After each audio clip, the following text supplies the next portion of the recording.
দেশের লজিস্টিক্স ও e-commerce delivery ব্যবস্থায় বড় ধরনের পরিবর্তনের বার্তা দিচ্ছে বাংলাদেশ ডাক বিভাগ। আধুনিকায়নের অংশ হিসেবে চালু হয়েছে নতুন স্পিড পোস্ট পার্সেল সার্ভিস। সরকারের দাবি, নির্ধারিত শর্তে প্রথম ১ কেজি পর্যন্ত পার্সেল মাত্র ১০ টাকায় গ্রহণ করা হবে এবং ঢাকার মধ্যে ২৪ ঘন্টা ও দেশের অধিকাংশ জেলায় সর্বোচ্চ ৪৮ ঘন্টার মধ্যে পৌঁছে দেওয়ার লক্ষ্য নিয়ে সেবা পরিচালিত হবে।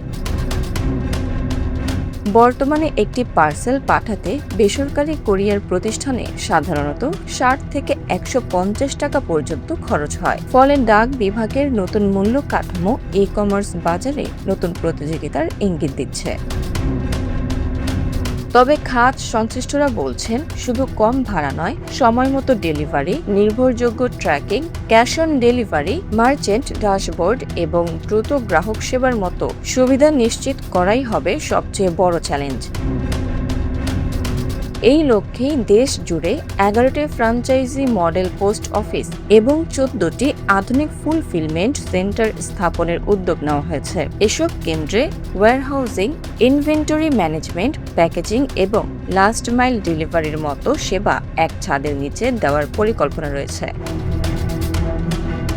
বিশেষজ্ঞদের মতে, পরিকল্পনা সফলভাবে বাস্তবায়ন করা গেলে ক্ষুদ্র উদ্যোক্তা, ফেসবুক ভিত্তিক ব্যবসা এবং দেশের দ্রুত বর্ধনশীল ই-কমার্স খাত সবচেয়ে বেশি উপকৃত হবে। একই সঙ্গে বাড়বে প্রতিযোগিতা, কমবে ডেলিভারি ব্যয় এবং আরও সহজ হবে দেশের এক প্রান্ত থেকে অন্য প্রান্তে পণ্য পাঠানো।